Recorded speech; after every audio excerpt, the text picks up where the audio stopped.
Queria primeiramente agradecer, né, Gilson? A gente está abrindo a porta da nossa casa. É o primeiro episódio da Easy Talks. E o que a gente vai estar discutindo aqui? Muita gente já ouviu falar da gente e não sabe de onde é que veio a Easy, de onde é que surgiu o Gilson, né? A partir de quando que a gente começou a trabalhar junto. E a gente vai discutir aqui na Easy Talks um pouquinho sobre a nossa história. E nos próximos projetos a gente vai estar trazendo parceiros e discutindo, né? Temas diversos da arquitetura, que é o nosso cotidiano, bastidores, desafios que a gente enfrenta no dia a dia. Então, basicamente, esse é um projeto onde a gente vai abrir os bastidores e abrir a nossa casa para que o público também saiba um pouquinho de como é que é o dia a dia do escritório de arquitetura, os desafios e como que a gente vem enfrentando isso aí, né, Gilson? Sim. E a gente consome bastante podcast hoje em dia, né? Então, podcasts de arquitetura e que dizem como é que é o dia a dia, como é que é a prática. A gente tem muito conteúdo de arquitetura do que a gente vê na faculdade, livros e tudo mais, mas não o arquiteto na prática, né? Então acho que a nossa ideia também vai ser muito legal para quem está começando, quem está estudando, se espelha em ter um escritório nessa rotina nossa, no mercado imobiliário, como fazer um estudo, como elaborar um projeto. Então isso também vai ser bacana para a gente trazer esse lado prático da arquitetura e não só o teórico, né? Toda a tecnologia vai evoluindo e a gente acaba entrando nesse meio de melhoria contínua. E às vezes para nós é normal a gente estar nesse processo e inovando, aplicando novas ferramentas, novas tecnologias. Só que quem olha de fora acha que às vezes é muito simples e às vezes não é. Ou às vezes acha que é muito complexo, mas também não é tão complexo assim, como é que é o dia a dia do escritório. E a gente passou desde que você começou a trabalhar com a gente e depois virou sócio, a gente já passou por várias histórias, né? Então, eu acho que hoje aqui, basicamente, eu quero o quê? Agradecer, né? Agradecer primeiramente a essa equipe maravilhosa que está aqui com a gente hoje, que nos incentivou a estar abrindo as portas e apresentando um pouquinho o escritório de uma maneira diferente. Eu acho que a tendência é essa, né? A tendência é a gente compartilhar informação e não temos o objetivo de estar centralizando, escondendo nada. Eu acho que quando a gente compartilha, quando tu abre as portas, você também acaba aprendendo muito. Sim. Né? Então esse é o objetivo. E a gente vai estar trazendo aqui parceiros tipo engenharia, né? Como que é o bate-bola da arquitetura junto com a engenharia. Vai estar trazendo aqui pessoas que vão falar sobre complementares, como é que é essa troca de informações entre a arquitetura e todas as demais engenharias. Tem parceiros de imobiliários que vão estar vindo aqui, vai ter parceiros construtores, investidores e tudo que envolve esse mundo da construção civil, que não é puramente só arquitetura, mas é toda essa cadeia, né? Desde o estudo de viabilidade, quando pinta uma ideia de um terreno, até a conclusão e a venda do empreendimento. Tem bastante coisa que a gente se envolve e pode compartilhar, a gente vai estar compartilhando aqui, né?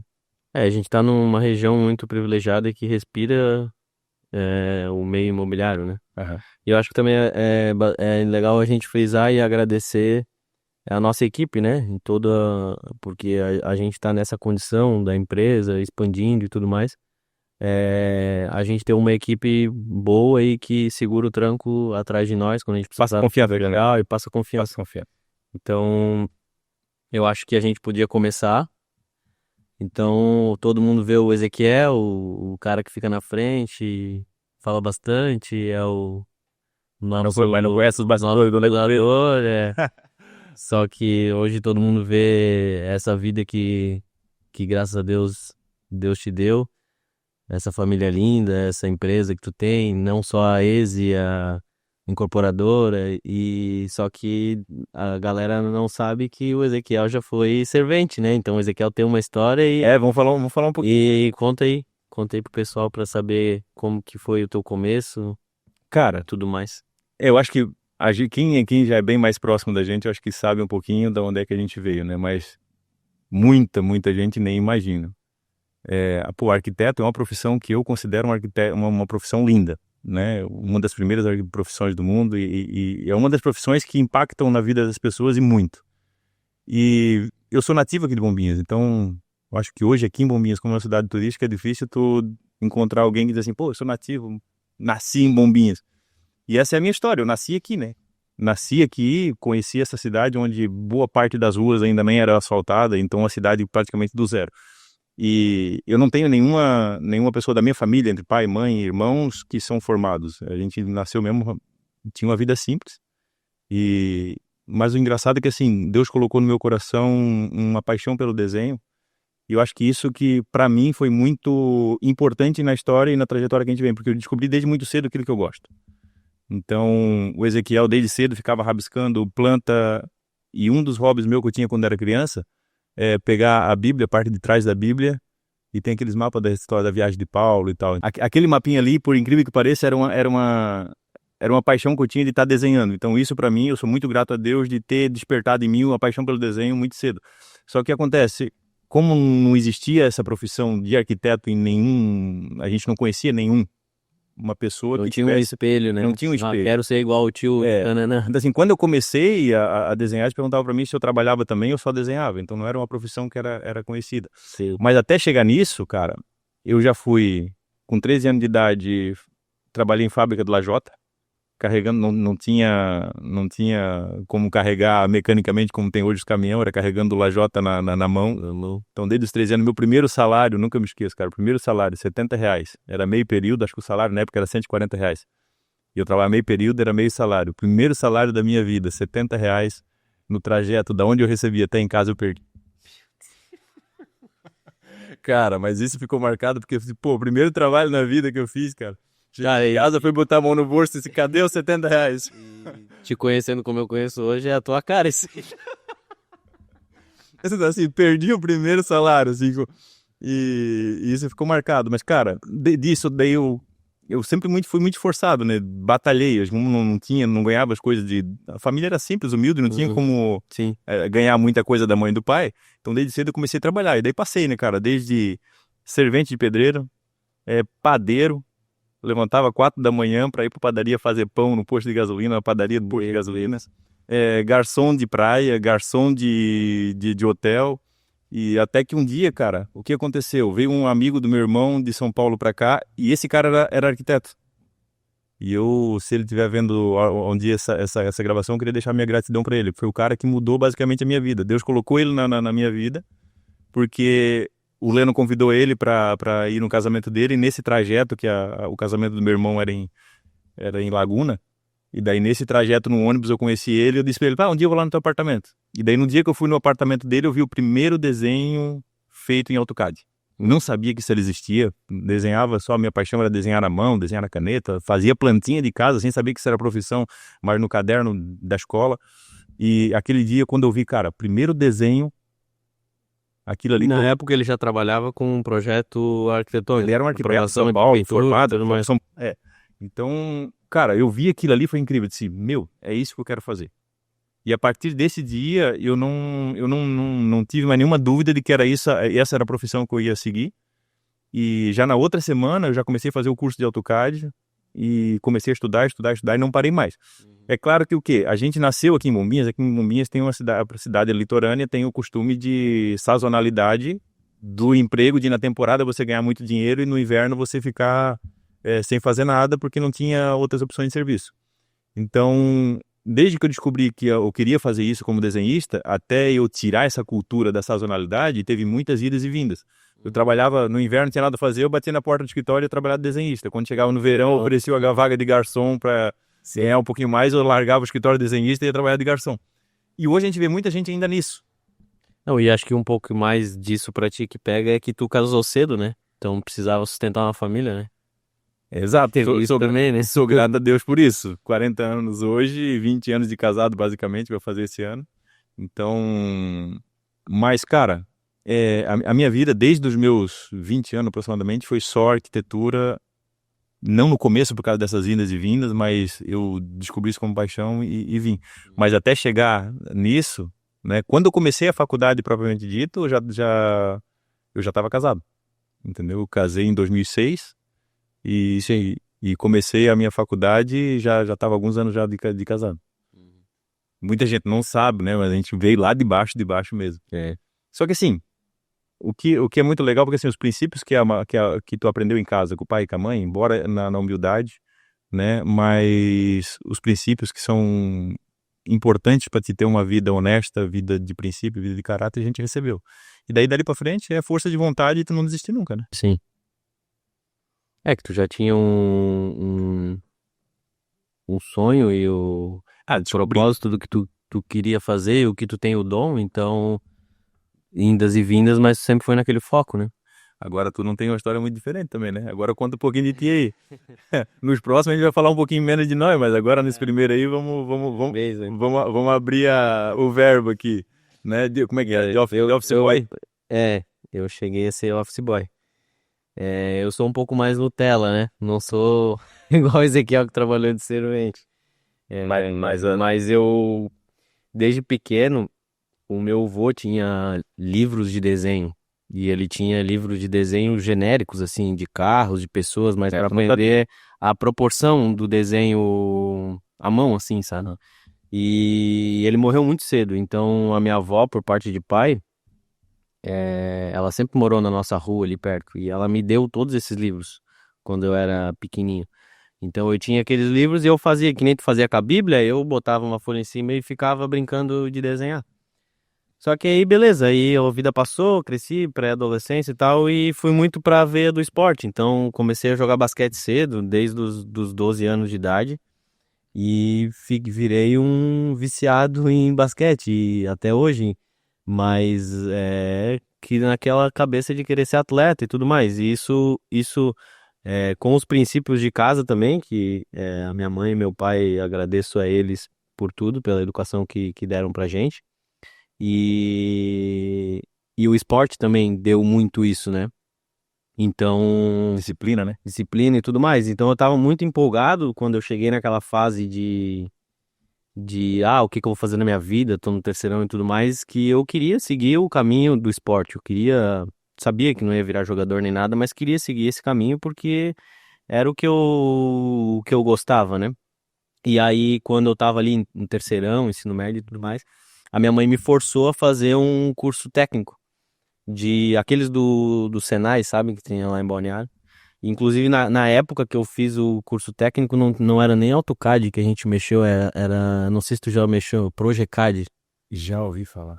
Era esse aí tinha um senhor lá que dava aula pra nós, era bem gente boa, e eu aprendi a mexer nesse programa. Aí fiz o curso, fazia o terceirão e tal, e isso aí despertou em mim de volta esse gosto, esse desejo do desenho, da arquitetura e tudo mais. Porque ele era focado, o curso em técnica de edificações, né? Aí quando eu fui pro terceirão, eu tava muito na cabeça de querer fazer educação física, educação física. Aí a minha mãe sentou comigo e falou, ó, é assim, assim, sim, se tu for pra educação física, tem esse caminho, não quer dizer que tu não vai ganhar dinheiro, mas hoje a gente mora em Balneário, uma cidade que respira em construção civil, mulher. E aí eu segui os conselhos da minha mãe e fui pro lado da arquitetura, fazer arquitetura. E logo cedo ela já conseguiu que em meio a isso eu fiz menor aprendiz, trabalhei em hotel e tudo mais. E logo no início da faculdade ela conseguiu que eu fizesse um estágio na LDD Arquitetura, lá em Balneário, do Léo e da Daisy. E eu agradeço também a Daisy por ter me ajudado muito no começo, ela que foi minha mentora, assim, me ensinou tudo. E eu comecei lá sem saber nada, e a ideia era de eu fazer office boy, só que não sabia andar de moto, eu fazia de bicicleta. Aí eu ia levar os projetos na prefeitura e tal, protocolava. E nas horas vagas ela ia me ensinando a desenhar, então comecei a desenhar. Eu lembro que a primeira vez... Mas daí no escritório já não era no Projecad, era no AutoCAD. Não, daí já era AutoCAD, isso era 2011. Aí eu até lembro que o primeiro dia que eu tive no escritório, fiz as correrias de rua e tal, e daí no final do dia ele chegou, ó, amanhã eu vou te passar um caderno para te aprender a desenhar telhado, porque hoje os arquitetos não sabem desenhar telhado, tudo quer ficar fazendo aquelas casas sem telhado, por preguiça e não sabe desenhar telhado. Aí eu fiquei uma semana lá para conseguir fazer um telhado com um moeirão, tudo mais, as treliças. Então, aí foi o começo da minha jornada na arquitetura e o que eu acho que... De office boy, daí você chegou a ser desenhista ali, não? Sim, eu fiquei 2, 3 anos lá e aí eu já virei desenhista, né? Fazia todos os projetos. Lá eles tinham bastante, acho que eram 3, 4, 5 arquitetas e eu fazia os projetos de menos complexidade, né? Mas eu era desenhista e elas conferiam todos os... Então, eu te pergunto que algumas coisas eu sei, mas nem Uhum. desde de que você começou ali como office boy, desenhista, daí, porque a gente chegou a se cruzar na faculdade. Isso, aí eu tomei um caminho um pouco diferente, porque lá o foco era igual a gente aqui, é prédios, né? Eles aprovavam a maioria desses prédios, tudo da FG, Embraer, eles que faziam tudo. Então, e daí eu saí de lá e fui mais no meio da faculdade, fui para um escritório que era em interiores. Hoje não é o nosso foco aqui no escritório, mas eu vejo que foi uma experiência positiva para mim, porque a gente ter esse outro lado da arquitetura e passar por outras experiências. E no escritório lá era o IndiArc, do Bruno e da Indiara, eu também aprendi muito com eles. De tudo tu tira algum proveito, né? E com disciplina, eles são muito metódicos na questão de detalhamento, então acho que isso ajudou muito para mim o perfil de profissional que eu sou hoje, sabe? E aí, depois disso, foi onde a gente se conheceu na faculdade. Eu comecei a arquitetura na Univale, e daí, como eu jogava ainda enquanto eu estava fazendo arquitetura, e a gente sabe que eu tenho fiéis, tu tenho fiéis, a gente veio de uma família humilde, a gente não. Não tinha como bancar o nosso faculdade. curso é um curso caro, né? Então, eu fazia o fiéis e aí precisava trabalhar também. E como na Univale é o dia inteiro, a faculdade, eu tive que migrar para Avantes para poder trabalhar e estudar à noite. Eu só consegui fazer a faculdade por causa que chegou um colega lá meu e disse assim, cara, vai abrir a faculdade noturna. Porque isso era muito ruim. Eu já trabalhava de desenhista, mas antes disso não tinha nem como pensar em fazer faculdade, porque não tinha como você não trabalhar. Você tinha que trabalhar. E como é que você vai fazer uma Eu acho faculdade? que a própria Univale viu que precisava ajustar isso, eu acho que agora até tem curso noturno de arquitetura. Porque realmente era uma carga, tipo, eu entrava às 7h30 da manhã na faculdade e saía 12h40. Como é que tu vai arrumar um trabalho? Até almoçar, chegar no trabalho, e não tem como. E daí, até vir parar na ESE, Daí acho que a gente se conheceu ali. Na verdade, a gente se esbarrava na faculdade, mas a gente não era amigos na A faculdade, gente né? estudava, já chegou a estudar, eu fiz algumas matérias junto, mas eu não lembro de nada da faculdade. A gente não era. Eu tinha De um colega em comum que já andava na banda com a gente. Uhum, sim. Aí a gente, na verdade, a gente se formou junto, né? E aí depois, através do Flávio, que aí tu me convidou pra vir pra cá e na época eu sei que pra mim foi meio que um divisor de águas, assim, porque Tu lembra com quantos anos tu entrou aqui? Quantos anos tu tinha? Porque, e cara, tu era novinho foi pra caramba. Não que você esteja velho hoje, mas você era novinho. foi com A gente vê às vezes as fotos do começo, quando você era desenhista ainda aqui no Agressão, né? Eu, com 23. E daí, no momento, tipo, conversando com a minha namorada, com a minha mãe, com meu pai, foi um momento assim que, tipo, por ser uma cidade, eu sou de Balneário, né? Nasci em Balneário, moro em Balneário até hoje. Bombinhas eram para trabalhar aqui em Bombinhas e tudo mais, então, mas era um desafio novo e tudo mais, e a gente encarou e estamos aí até hoje. Tem uma situação de que eu vou te perguntar, já me passou pela cabeça, mas eu não sei qual a resposta que tu vai dar. Cara, tu é de Balneário. Bombinhas tem a fama de ser uma cidade que entrada e saída aqui é difícil, tem gente que acaba não investindo aqui por causa que tem muita fila no verão e que... Não é só a fama. É um fato, né? Infelizmente. É um fato que muita gente acaba pesando contra a cidade, apesar de ser uma cidade maravilhosa. Mas a gente que já mora aqui sabe os horários de sair, horário de entrar. Mas, cara, todos os dias, vim de Balneário pra cá. Não chegou uma hora assim que tu assim, cara, o que eu tô fazendo? Será se eu continuo nessa? Sim. Será se não é muito mais fácil? Porque nós já estamos juntos há mais de 5 anos. Não, a gente tá junto há 8, né? 8 anos. 2017. 8 anos. Ia fazer 9, 8 anos todos os dias e, cara, a gente... Aí, tu és uma pessoa disciplinada. Tu és uma das primeiras pessoas que chega aqui no escritório, mesmo morando em Balneário Camboriú. Teve algum momento que você pensou, cara, vou continuar, não vou continuar? E o que te motivou a continuar? Teve várias vezes, né? Tu sempre fica ponderando tudo na vida, né? No começo era mais tranquilo, porque daí como tinha outra pessoa que vinha comigo de lá, então a gente revezava e tudo mais. Mas eu acho que a virada de chave, e eu acho que uma das coisas que me pegou bastante quando eu comecei a trabalhar aqui, que a gente sabe que a nossa profissão,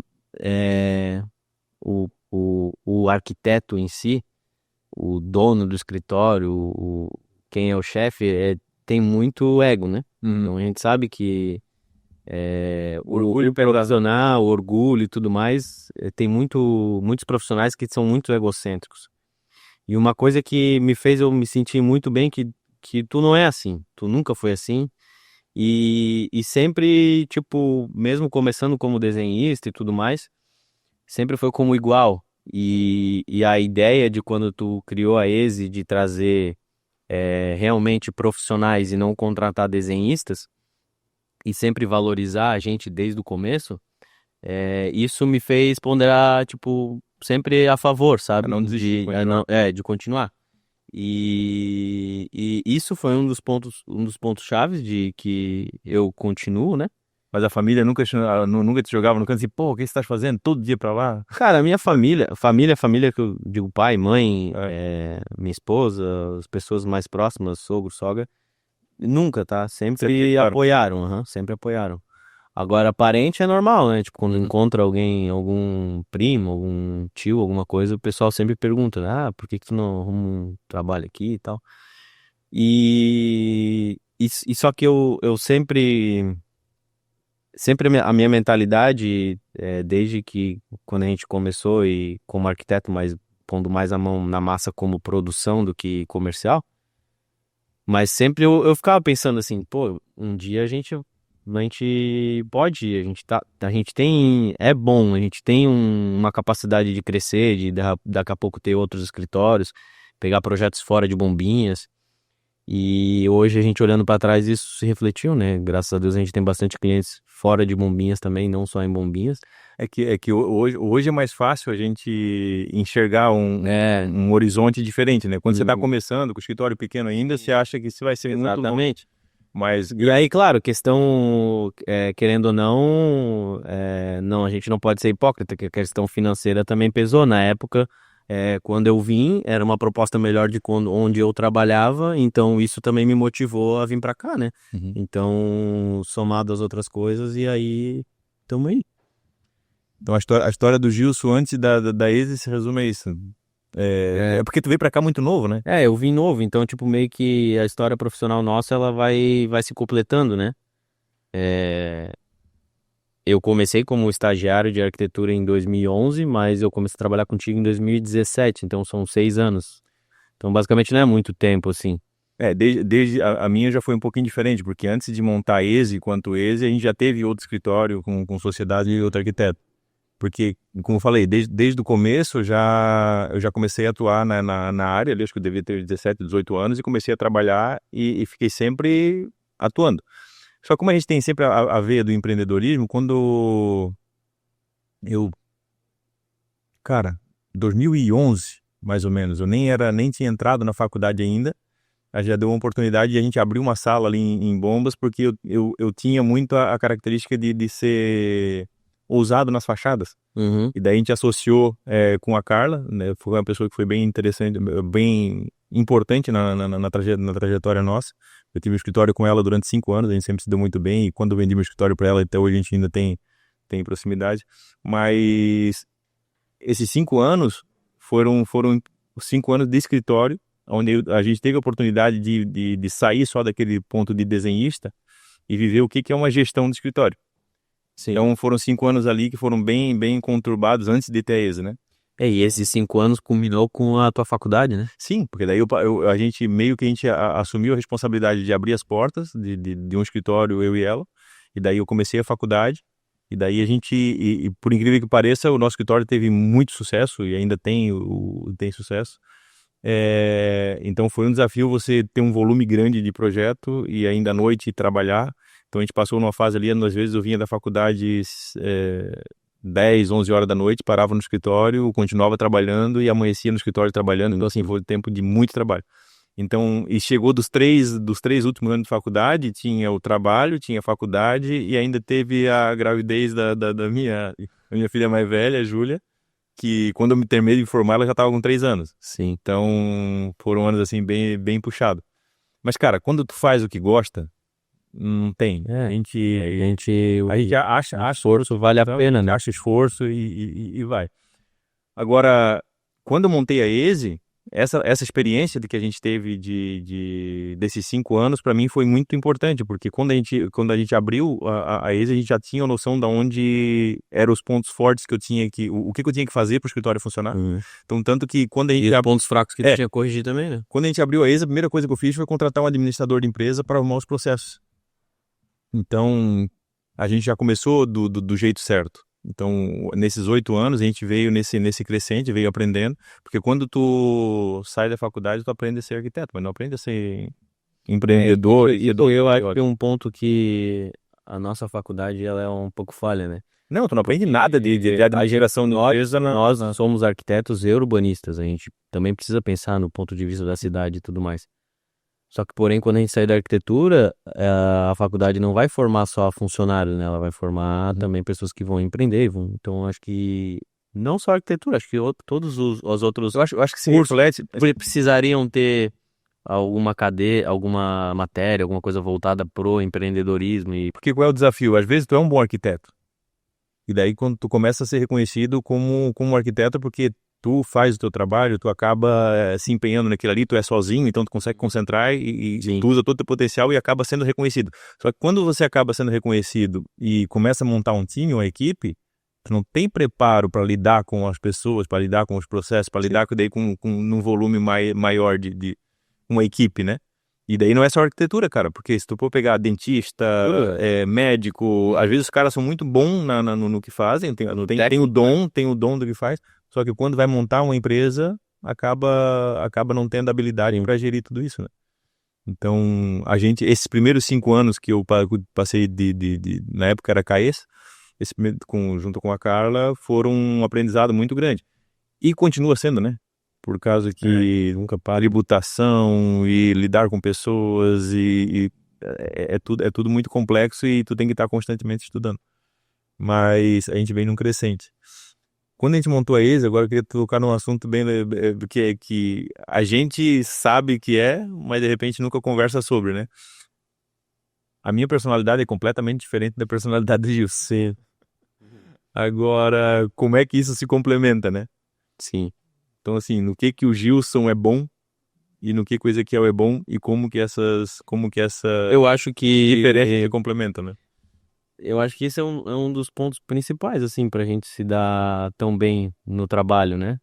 Porque hoje a gente tem uma amizade e tudo mais, mas a gente não começou a trabalhar através da amizade, foi diferente, foi o business que trouxe a amizade pra gente, né? E assim, eu vejo tu um cara muito visionário, assim, muito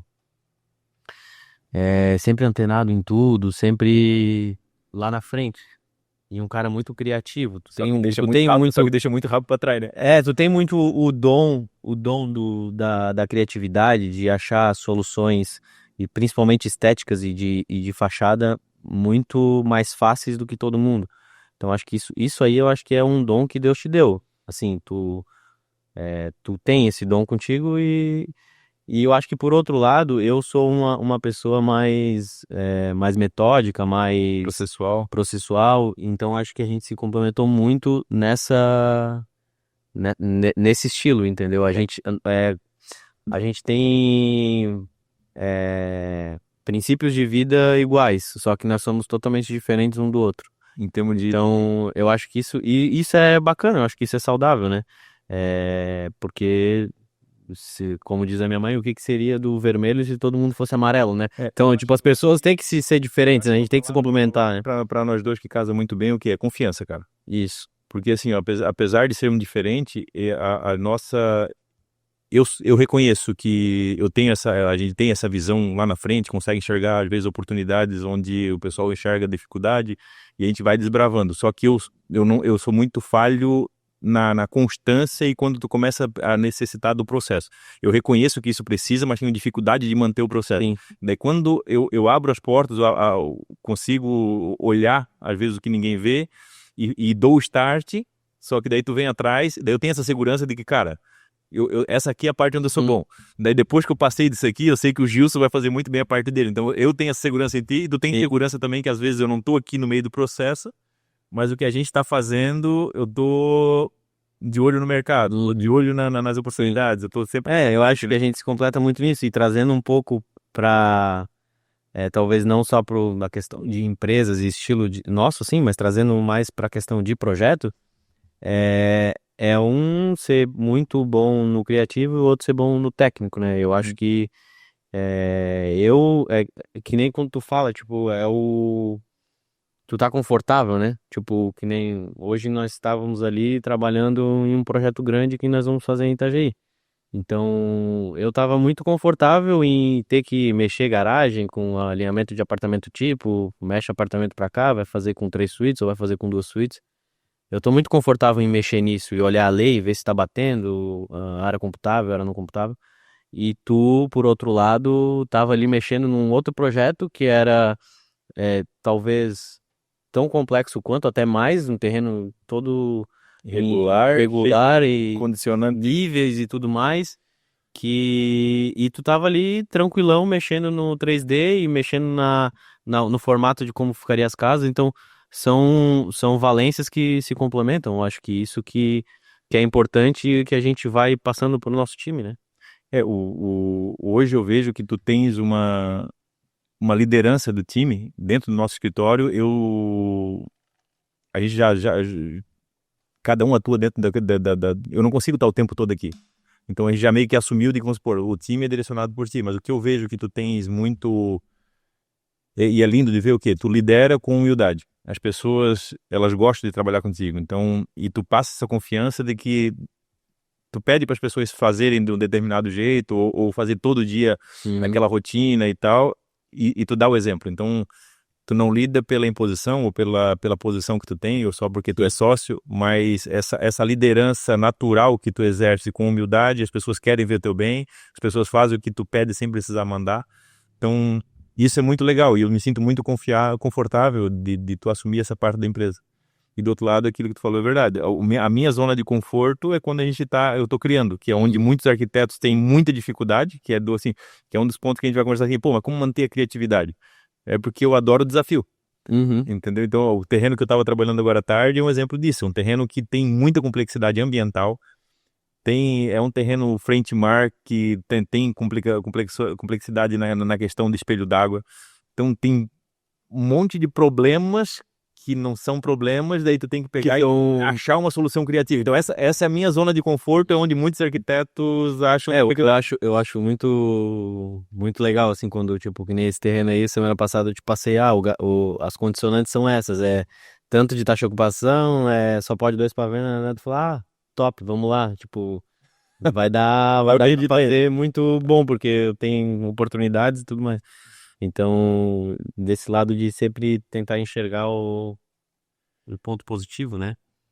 Agora, eu tô bem feliz aonde a gente conseguiu chegar hoje, quanto esse, quanto o processo, quanto o time que a gente tem.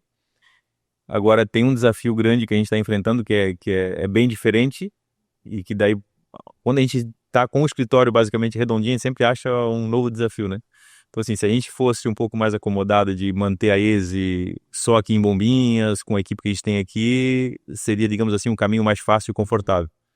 Agora, para nós dois está sendo um desafio, não sei, tu pode traçar algum comentário em relação ao desafio que você está passando, que é a gente abrir o escritório agora no Perequê, né?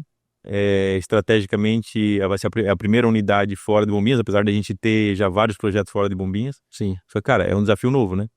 E tu também tá sendo uma peça bem importante porque tu tá direto lá com o Maico, tá dando suporte, eu vou um pouco menos, mas também tô lá junto com eles. Então esse é um desafio novo que pra ti tá sendo diferente também, né? Sim, tá sendo bem diferente. Tu já teve até depois se tu quiser tocar no assunto das tuas outras empresas, né, e como foi isso, mas tu já tem essa naturalidade de lidar com mil coisas para fazer durante o dia, né? Na minha cabeça era sempre, beleza, chegar no escritório, a gente tem tudo aquilo ali para fazer, vambora e vamos fazer. Se precisar fazer hora extra, se precisar trabalhar de madrugada, tudo mais. Mas com uma rotina. Mas eu tenho meus checklists e tudo mais. E claro, os atendimentos com o cliente, e isso tudo no decorrer dos anos, eu fui pegando muito de ti, assim, te olhando e me espelhando em como é que tu lidava com os clientes para me conseguir replicar isso. Só que com o escritório novo ali, meio que a minha rotina bagunçou um pouco. Então, para mim, sai um pouco da zona de conforto, né? E daí, às vezes eu tô aqui de manhã e aí eu vou pra lá de tarde, ou às vezes eu tô lá de tarde e venho de manhã, ou às vezes fico o dia inteiro lá. Então, isso pra mim tá sendo o desafio um pouco maior. Mas eu acho que o nosso escritório lá, ele faz no estágio que a gente chegou hoje, com o time que a gente tem, no estágio também que os nossos colaboradores chegaram, o nosso time chegou. Faz sentido a gente ter uma nova unidade lá, porque a gente tem capacidade de ter novos clientes e também porque a gente tem um cliente bem importante lá e a gente está perto dele para dar todo esse auxílio, né? O meu ponto de vista, né? Eu me senti mais confortável em abrir essa unidade lá no Perequê. Primeiro, a gente está com bastante projeto fora de Bombinhas. Uhum. Então, hoje a gente tem projeto Itapema, Perequê, Balneário Camboriú, Itajaí, Navegantes. Olha, se a gente pegar ali, Então, assim, aí do lado Navegantes, Itajaí, Balneário, e Bombinhas, Camboriú, Bombinhas é um quase todo. Bombinhas é final de linha. Então, a nossa sede, o nosso escritório nasceu aqui em Bombinhas. Então, cara, se a gente tem o objetivo, que é o que a gente tem, de pegar, abraçar esse mercado também fora de Bombinhas para que a ESE consiga expandir, eu solicitar ou exigir que o cliente entre em Bombinhas sim, para estar fazendo uma reunião, ou porque hoje com a tecnologia está muito fácil você fazer reunião online e tal, mas, cara, o físico ainda manda muito. Então, a gente levar o escritório para perto do cliente, onde ele consiga, de repente, chegar até a nossa estrutura, fazer uma reunião, foi muito mais lógico. Só que essa lógica, a gente só acabou levando ela em frente porque os nossos processos aqui de projetuais estão muito bem definidos. uhum. Então, ou seja, a gente já criou um método de desenho, já criou um processo onde a gente vai estar levando uma pessoa lá que não é uma pessoa nova. Hoje, lá em Perequê, quem está lá gerenciando é uma pessoa que já estava há 5 anos trabalhando com a gente, que é o Mike. Então, isso deixou nós muito Conhece confortáveis. tudo como é que é o processo de cabo a rabo, né? Então, hoje a gente não está lá como aventureiro, digamos assim, né? Uhum. Então, é um mercado que está em expansão muito forte. A gente sabe de que a gente tem capacidade de abraçar mais projetos e projetos maiores. Então, foi um primeiro passo para a gente estar realmente perto de um cliente, perto do mercado aquecido. Porque Sim. Bombinhas, a gente sabe, a gente tem ainda bastante coisa para crescer, mas é um mercado mais restrito, é um mercado menor, né? E é um mercado menos verticalizado. A gente começou a se especializar mais em construções verticalizadas. Sim. E parceiros que nos dão segurança para trabalhar nesses projetos maiores. Só que esses projetos maiores não têm Bombinhas. Então, eu ainda vejo assim que para o futuro da ESE, né? Ali é só Só a primeira semente. uma primeira semente para a gente sentir como é que é ter uma estrutura com uma equipe fora da ESE. Mas eu acho que a nossa grande virada mesmo vai ser quando a gente montar o escritório em Balneário Camboriú, Sim. né? Ou em Camboriú, porque agora também em Camboriú com a nova administração, tudo indica de que vai dar um boom aí, né? Exatamente. Então, ou seja, esse Pra mim seria bem bacana porque seria como se fosse fechar um ciclo, né? Tipo, vir de lá todo dia, voltar e daqui a pouco você vai estar no escritório na porta de casa, né? Aí, eu acho que agora aproveitando outro tema que a gente separou para conversar aqui hoje, que é até puxando esse gancho do escritório de Perequê, né? Que também foi um dos pontos da gente estar lá, que é hoje a gente tem alguns clientes que são fiéis e eles estão com a gente até hoje desde o primeiro projeto, né? Como é o Neto da Revê lá em Porto Belo, o Jader aqui em Bombinhas. Então, o escritório lá também, essa proximidade com eles, a resolver as coisas de obra, os empecilhos que acontecem, os estudos e tudo mais. E também tu passar como que a gente lida com isso e a satisfação que a gente tem dos nossos clientes de a gente E o porquê, né? Tem gente que pergunta assim, pô, mas por que os caras são tão fiel a ESE, pô? Porque, cara, tem arquitetos bons também no mercado. Sim, A a ESE não é o gente único vê o escritório. mercado de Balneário Camboriú e contratando arquitetos fora do país e pagando horrores nos projetos por questão de nome, de assinatura e de marca, né? Então a nossa concorrência ela é bem forte, né? Uhum. Eu acho que assim, basicamente, o que leva a gente a manter essa fidelidade do cliente, cara, é que a gente não é um escritório que fica preso dentro do escritório. O nosso projeto não fica preso aqui. Então, tipo assim, vou dar um exemplo do Jader, que é um dos clientes mais antigos da ESE, e ele já passou de 30 projetos que executa todos eles com a ESE. Cara, a gente participa muito do dia a dia deles. Não é um escritório. Eu acho que isso que traz esse vínculo dos clientes com a gente. Porque precisou estar indo atender uma viagem com permutante, a gente vai junto. Precisou estar em obra para resolver problema técnico, a gente está junto. A gente tem também no nosso background, que é, como tu comentou, a gente tem outras empresas que trabalham com incorporação e com execução de obra, onde a gente está lá e sente a dor É mesmo da construção civil. A gente está no dia a dia com o pedreiro, está no dia a dia com o mestre de obra, está no dia a dia com o engenheiro na obra. Então a ESE ela não tem uma capacidade de resolver o projeto só na prancheta aqui dentro do computador. A ESE ela consegue sentir a dor do construtor e dar resposta à altura do que ele precisa, entendeu? Uhum. Então, assim, inicialmente foi um medo que eu tinha de, vou começar a incorporar, vou começar a mexer com construção civil e daí como é que meus clientes da arquitetura vão entender, se vão entender a gente como um concorrente ou não, que é um desafio que eu não sabia como é que isso ia ser encarado, mas a gente usou isso muito bem e como a gente é muito ético, muito comprometido e o pessoal confia muito na gente, isso acabou sendo um ponto forte para eles hoje, porque a gente entende, entramos no BIM, né? Então isso foi os clientes vêm evoluindo, os níveis de exigência de detalhamento e complexidade da obra vem evoluindo, mas todos eles percebem que a ESE também vem evoluindo junto com eles. Então por isso que a gente consegue, no meu ponto de vista, né, ter essa fidelidade deles. A gente está agora no Perequê, não vamos ser hipócritas, uma das coisas que me motivou também tá lá em Perequê, que a gente tem um dos clientes nossos muito fiel que está basicamente todos os projetos deles também, que é o Neto da Rever. São projetos bem ousados, projetos que impactam a cidade. E a gente, né? A gente precisa estar lá dar o perto suporte para ele, para honrar essa fidelidade também para ele, porque hoje a gente sabe, o departamento técnico dele, engenharia e tal, precisou estar ali do lado, né? É claro que naturalmente, indo para lá, a gente vai abrir para estar atendendo também outros clientes, mas estar perto desses clientes nossos, que são clientes importantes e fiéis, a gente sempre lidou com muita honra, muita gratidão e sempre está valorizando eles, né? Sim. Tu tocou no ponto do BIM ali, eu acho que da nossa história, assim... Foi a virada de chave, né? Foi a virada de chave ali, foi em 2020 que a gente começou a brigar, até um pouco daquela nossa diferença, né? De tu ser de um jeito e eu ser do outro. Porque aí a gente perdeu o parceiro que a gente tinha e a gente olhou um pro outro, só tinha eu e tu. E aí, além de só ter eu e tu vira e fala assim, não, agora a gente vai pro BIM e é Revit e nunca mais CAD. E aí, tipo, eu fiquei assim, tá, e aí? Os meus botões, né? E aí, agora? Ferrou, né? Aí... E aí a gente sofreu bastante e tal, daí depois veio o Mike e tudo mais. Mas daí nesse ponto, cara, eu vou falar para quem tá nos ouvindo e de repente tem um escritório de arquitetura pequeno, acabou de se formar e o que isso tem muito a ver com a mentalidade, como tu encara os problemas. Sim. Porque o que passou na minha cabeça, e é como a gente vem enfrentando, é um modelo, né? É um modelo mental já que a gente vai dando a resposta.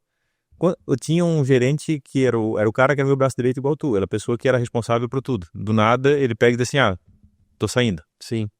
Cara, é natural. O cara era o meu comercial, tava ali o tempo todo. Ele sai, vai levar uma fatia dos clientes com ele. Então, assim, isso era um baita de um problema.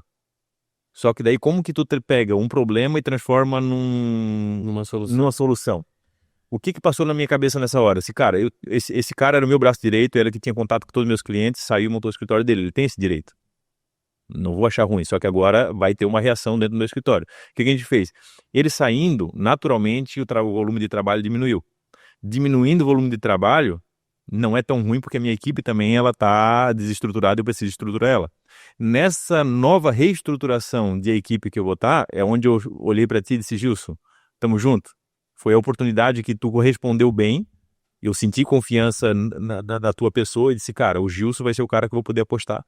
E nessa época tu não era sócio, não tinha nem cogitação ainda de ser, mas eu peguei e larguei todas as fichas, disse, Gilson, tamo junto, me passasse confiança, eu peguei essa redução de cliente e essa reestruturação da equipe e disse, agora a gente vai pro BIM. Que, cara, quando você tá com a equipe toda familiarizada no CAD, você mudar para uma ferramenta completamente diferente é muito difícil. Então a gente pegou, reduziu o volume de cliente, a gente reestruturou a equipe toda no BIM e usamos toda isso para dar um impulso. Como estratégia, né? Como estratégia para dar um impulso. E eu acho que foi... A gente saiu na frente de bombinhas com o BIM e é o que hoje a gente tá fora de bombinhas, basicamente, porque a gente conta tem disso. E se a gente for ver... E também daquela de nunca querer ficar parado, né? E sempre estar evoluindo. Através disso a gente conseguiu projetos maiores, evoluímos, criamos nossos templates melhores, temos nossos padrões de projeto. E hoje a gente também conseguiu projetos maiores com construtoras, não vamos dizer que são construtoras melhores ou piores do que as outras, mas são construtoras diferentes, que têm um corpo técnico maior e que demandam da gente mais esforço e mais trabalho na parte de alinhamento, compatibilização com engenharia, com complementares.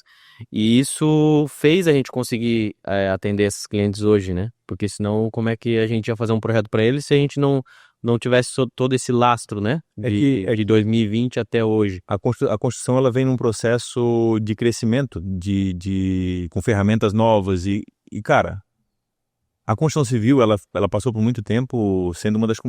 Ela não era industrializada, como ainda não é muito industrializada hoje, como é outros setores como aviação, automobilismo, e tem áreas que a tecnologia ela está muito avançada. Na construção civil ainda está muito arcaica.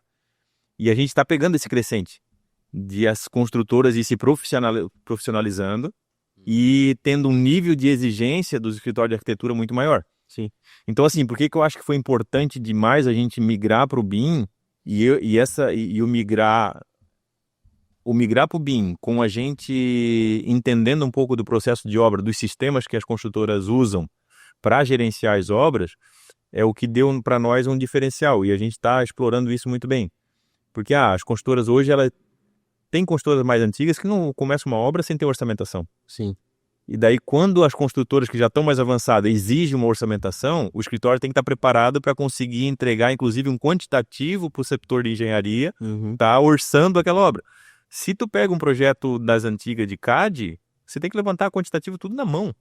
E aí, se pega um escritório também que usa o sistema BIM, mas não modela direito, extrair as informações não te passa segurança. Então, você tem que modelar muito bem certinho, ter um processo muito bem feito, para que quando você termina o projeto, você use dessa tecnologia aqui para você extrair quantitativos, que é o que a gente está fazendo, para o departamento de orçamentação conseguir utilizar essa informação, porque ela tendo essa informação do que vai usar de materiais ali, desde contrapiso, argamassa, revestimento cerâmico, quantidade de pintura, tal, tudo coisa que a gente já tira automática da nossa modelagem, vai para o departamento de orçamentação, a orçamentação consegue ter o custo da obra preciso, alimenta isso dentro do Cienge ou qualquer outro sistema que ele tenha, e daí o processo começa a rodar e ser muito mais industrializado e tecnológico, né? Sim. Então, só que se tu não tá no BIM e não faz a coisa como tem que fazer, a gente não tinha essa oportunidade de estar em grandes construtoras como... Exatamente, a gente percebe a deficiência do nosso mercado com isso, né? Hoje, principalmente lá Balneário, Praia Brava, que tem os metros quadrados mais caros do país, tem muitos projetos que são assinados por arquitetos renomados, né, e famosos. Isso é uma polêmica, né? É uma polêmica. E a arquitetura não é só fachada, né? Não é só fachada. E outra, esse pessoal, a gente mesmo já teve experiência aqui no escritório de uma consultora com um prédio beira-mar lá na Praia Brava de solicitar orçamento pra gente, de um arquiteto famoso, da gente fazer só a parte executiva. Então, é um nicho de mercado que esses arquitetos eles não se preocupam com como vai estar a execução da obra, só lançam lá a ideia de projeto deles e tem que ser assim, senão eu tiro minha assinatura e aí depois a consultora tem que ficar com todo esse, como dizer assim, essa bucha na mão para resolver como que isso vai ser aprovado, como que isso vai ser executado. Como arquiteto e como ESE, cara, a gente sempre defende muito que a arquitetura não é só a fachada, ela já nasce desde a concepção da planta. Então, só que a realidade de Balneário Camboriú e Itapema ainda existe muito esse mercado, né? que se faz um projeto só com índices para aprovar na prefeitura, aprova-se um projeto que é um fatiar recuo, que a gente chama, daí depois vem com maquiagem para conseguir transformar aquele projeto instagramável, bonitinho para vender, só que o que está dentro é engenheiresco, disfuncional e às vezes a construção é tecnológica bonita só por fora, né? Então, cara, isso não é um modelo de arquitetura que a ESE defende, que nós como arquiteto defendemos. Ou seja, a gente até, como abertura de mercado, a gente já ofereceu esse serviço. Em Balneário Camboriú, em Itapema, do quê? Pegar um projeto aprovado e fazer uma fachada. Só que não é o que a gente defende. Sim. E muitas das vezes as melhores fachadas saem de alternativas de planta, né? Claro, não tem vazios. Não tem como ser diferente. Cada terreno tem um tipo de insolação, tem um tipo de vista, tem um tipo. Não tem como tu fazer um copia e cola. Sim. E daí aqui é um dos assuntos que a gente tem que tocar, né? Sobre a criatividade. Assim, como que a gente mantém clientes com mais de 30 projetos com a gente conseguir fazer projetos um diferente do outro e sempre deixar o cliente satisfeito. Como é que a gente lida com essa criatividade? Cara, é só inspirar em Deus, né? Todas as pessoas têm 2 braços, 2 mãos, 2 olhos, um nariz e 2 bocas, mas não tem nenhuma pessoa que é não tem nenhuma que é uma igual a outra. Sim. Então, assim, para mim é uma inspiração, né? Às vezes eu me pergunto quanta criatividade. Mas cada projeto tem uma localização, tem uma vista, tem uma insolação e eu busco sempre, e eu busco ensinar isso para vocês aqui no Arquiteto, no escritório também, que é o quê? Cara, a gente tem que buscar onde é que está o desafio, onde é que está o gargalo, onde é que está o problema.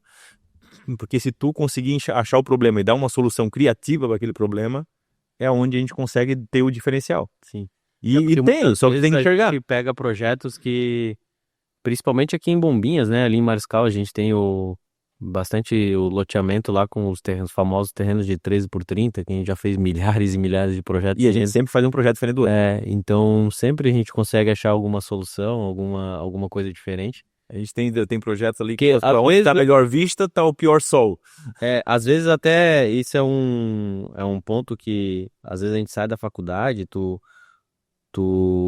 fantasia muito, eu vou ser arquiteto, eu vou criar isso, aquilo, mas tu vai pegar esses terrenos de 13x30, às vezes a gente não tem muito o que fazer no sentido de propor outra planta, propor outro potencial construtivo. É o que o mercado tá vendendo, é o que o nosso cliente como construtor quer pôr no mercado. Então aí a gente tem que ser criativo do outro lado, e outras soluções de fachada, outras soluções de... E daí, nesse ponto, eu queria comentar aqui dos pilares que a gente usa muito e comenta aqui no escritório, né? Pô, mas como é que tu sabe que uma arquitetura tá boa ou não tá? Quais os critérios que você usa? Porque às vezes é muito subjetivo, né? Sim. Quais são os critérios? Pô, às vezes cai só no campo do gosto. Gostei e não gostei. Tá, mas o que leva a gente considerar tecnicamente essa arquitetura boa? Sim. Então, assim, pode ser bonito para mim, pode não ser para ti, como pode pro nosso cliente. Então a gente sempre tem 3 tripés aqui que elas são... Se um faltar, o projeto não para em pé. Que é o quê? O projeto tem que ter um apelo de design bonito. Ou seja, tem que ser belo, tem que ser bonito, tem que ser funcional. Foi a gente que criou isso? Não, isso já vem desde da arquitetura romana, né? Vitruvius já falava isso. Esse tripé. Tem que ser bonito, cara, porque a beleza vende, só que só a beleza, ela acaba depois, no dia a dia, acabando sendo prejudicial. Então, assim, primeiro ponto, tem que ser bonito. Se não for bonito, faz de novo. Só que só bonito, não, tem que ser funcional também. Porque se não tiver funcionalidade, só a beleza não resolve. Sim. Então a gente vê às vezes aí prédios... Ele vai acabar se tornando mais caro pro nosso. Vão largar uma polêmicazinha, né? Tipo assim, tá muito famoso o Sena Tower. Mas a hora que você vai analisar as plantas, a funcionalidade dela não é lá aquela coisa também. Então a gente tem as suas dificuldades por causa da verticalidade, mas é bonito, mas a funcionalidade às vezes abre entende o porquê, né? Porque a ideia de querer fazer ser o maior prédio do mundo, a complexidade, residencial, a complexidade, mas aí tem outras partes que ficam falhas, né? Foi priorizado uma situação para... Então assim, primeiro, tem que ser bonito, segundo, tem que ser funcional, e o terceiro, tem que parar em pé, né? Ou seja, a questão de segurança. Então assim, toda proposta de design, ela tem que ser avaliada por isso. Pô, eu vou colocar esse detalhe aqui, mas só por beleza. Pô, mas só por beleza tá fraco. Sim. Daí você tem que pegar ali um detalhe de fachada que fique bonito, mas que de repente já auxilie também na questão de sombreamento para um pior sol. Tem que aquilo ali tem que ser viável estruturalmente, porque de repente você propõe algumas coisas que no computador para em pé, mas a hora que o calculista vai fazer, aquilo ali custa horrores para conseguir deixar aquilo em pé que não justifica. Só para sustentar um design e você aumentar tanto o custo da obra por causa daquilo ali. Então, o equilíbrio desses três pilares são primordiais. É a base, né? Beleza, funcionalidade e segurança. Daí vem também, isso é a visão do arquiteto. Só que daí a gente tem que enxergar pelo olhar do construtor também. Porque pro construtor, aquilo lá tem que ser viável economicamente. E daí é onde às vezes muitos escritórios que são muito fortes só em criar fachada, design, e a pessoa pecam na questão assim, ó, pô, dosar o quanto vai investir numa fachada para o público que é, o valor que vai se vender o apartamento, qual a margem de lucro daquilo ali, essa solução que você está propondo de fachada, ela justifica ou de repente vai comer do lucro do construtor. Daí daqui a pouco você faz um projeto que é muito bonito, o construtor não consegue executar e fica aquilo com cara de... E muitas vezes, por exemplo, vou pegar um exemplo de Itapema, né? Mudou o plano diretor e a maioria da cidade é gabarito livre. Mas muitas vezes não quer dizer que tu fazer o prédio mais alto possível vai ter o melhor lucro. Tu vai ter o melhor lucro para o cliente. Não. Às vezes, se tu fizer um prédio com, sei lá, 160 metros de altura, tu tem que ter um reduto, e daí o cara vai gastar mais, sendo que se tu dá uma mexida ali e deixar no limite com 150, 140, tu não precisa fazer isso. Então, são artifícios que não é porque tu vai fazer o máximo de apartamento, o máximo de altura, que ele vai ser o mais economicamente viável para o cliente, né? Então, tudo isso tem que ser posto na balança. Perceber passar essa segurança para o construtor de que a gente está buscando é o melhor resultado para ele financeiro, que muitas vezes a nossa característica é essa, né? A gente se envolve até um pouquinho além do que seria só... claro que com um cliente que dá abertura para nós, mas se envolve mais do que fachada, mais do que projeto provavelmente dito. A gente se envolve um pouquinho na questão mercadológica também, né? Exatamente, mas nesse ponto aí, cara, eu tenho que bater palma para ti, porque... abrir uma gestão de obras foi fundamental para a gente ter isso como hoje nós como arquitetos nos estudos de viabilidade a gente já fazer uma planilha financeira, já pensar como se fosse o lado do que fosse melhor para o nosso cliente também, não só na parte artística, né? Tem uma visão global, né? Lá no começo tu deve ter se feito muitas perguntas, se abre, se não abre, vai isso, aquilo, mas eu acho que isso foi fundamental para a gente estar onde a gente está hoje, com essa visão que a gente tem hoje mais macro sobre o produto, né? Passou por apanhar bastante, né?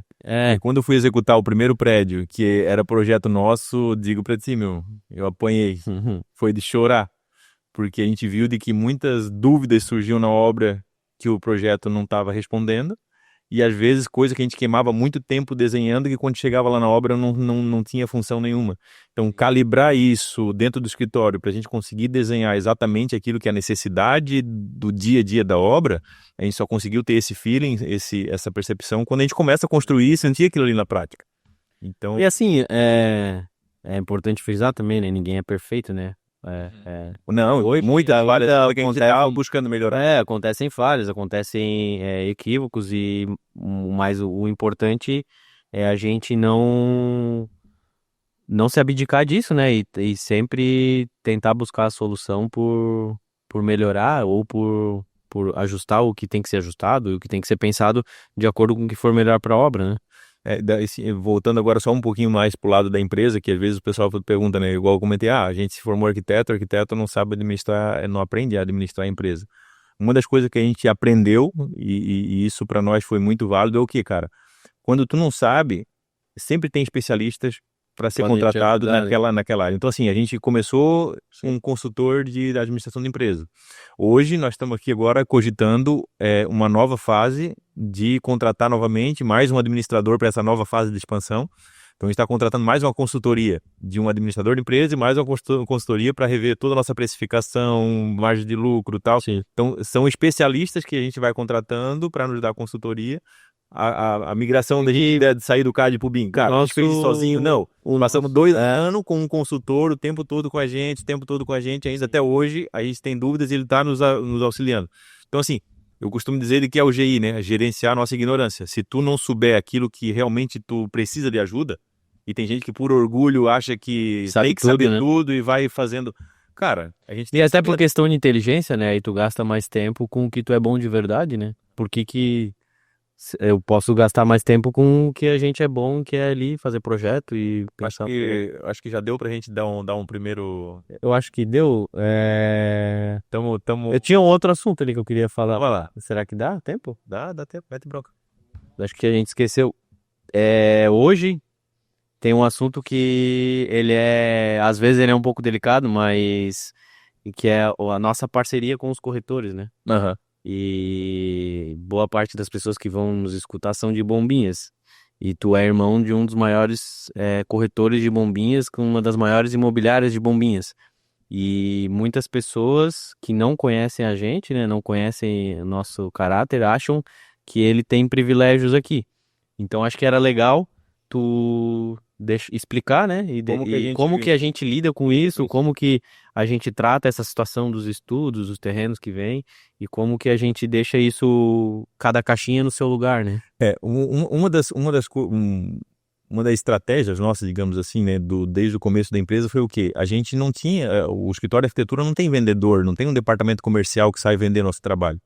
A gente lida muito que quem faz esse nosso comercial é os próprios corretores que prospectam os terrenos, trazem para a gente fazer o estudo de viabilidade e daí essa coisa ainda é uma sementinha que está muito imatura. Qualquer informação que sair fora desse ciclo ali, que é o corretor, o dono do terreno e o arquiteto que está fazendo o estudo, são informações muito embrionárias ainda que se vazar qualquer outro corretor, concorrente, souber, então é muito delicado. O que a gente acabou construindo nesse tempo de êxito foi o quê? Uma confiança de que os corretores podem trazer informação para a gente, que essa informação não vai sair não só para o meu irmão, mas para ninguém. Então, o fato de ter um irmão corretor foi uma barreira grande de ser vencida no começo, mas por causa de um preconceito que, digamos assim, que é meio que natural, né? O pessoal, quem não conhece bem a gente, no primeiro impacto vai pensar assim, pô, será que eu vou largar lá uma informação privilegiada para o Ezequiel e essa informação não vai sair? Sim. Só que quando tu é consistente, vai construindo uma história, ela vai trabalhando por si. Porque hoje você pode procurar, na cidade não tem, para construir uma boa história é difícil, mas para desmanchar é rapidinho. Então, E conhecendo vocês dois como eu conheço, muitas vezes vocês conversam de coisas e um esquece do outro e... Não, cara, o assunto o meu próprio irmão, ele diz assim, se quer contar um segredo quer esconder alguma coisa do Lé, não pode contar pro Ezequiel, que daqui não sai. Ele vai ser a última pessoa que vai saber. Então, a gente já criou essa imagem de que isso hoje não é nem um problema. Porque já teve várias situações, tipo, de terrenos que o Lé não tá vendo para fazer qualquer tipo de estudo e que ele não passou para ti, passou para mim, ou tu esqueceu de me avisar, então, tipo... Então, ou seja, hoje a gente... A história foi até construída ao contrário, né? Coitado do Lennon, às vezes ele sofreu mais do que teve benefício tendo um irmão como arquiteto, porque para construir essa imagem de que a gente blinda muito os nossos parceiros corretores, teve muitas das vezes que chegou um terreno para nós e aleatoriamente chegou o mesmo terreno vindo da imobiliária do Leno. E a minha conduta sempre foi a mesma. Leno, eu já não tem como fazer esse terreno para ti, não vou fazer e manter aqui. Sim. Então ele já sabe de que não tem. E não foi nenhuma nem duas vezes que isso aconteceu, né?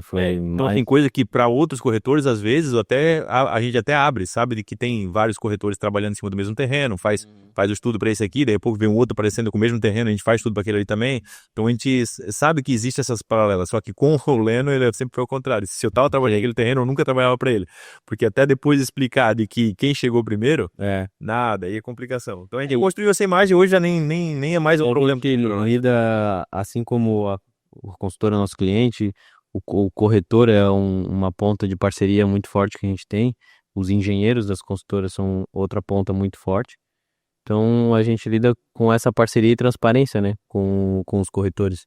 Hoje, graças a Deus, quem abre essas portas para nós, essas novas portas de mercado, são muitas essas duas frentes. Primeiro, os corretores que confiam no nosso trabalho para, desde o início do terreno, dizer o que tem de potencial construtivo e a segurança que a gente passa para eles, porque Hoje, digamos assim, a gente está invicto. Nunca que chegou um terreno para nós que a gente disse assim, ó, dá X apartamento aqui e deu menos.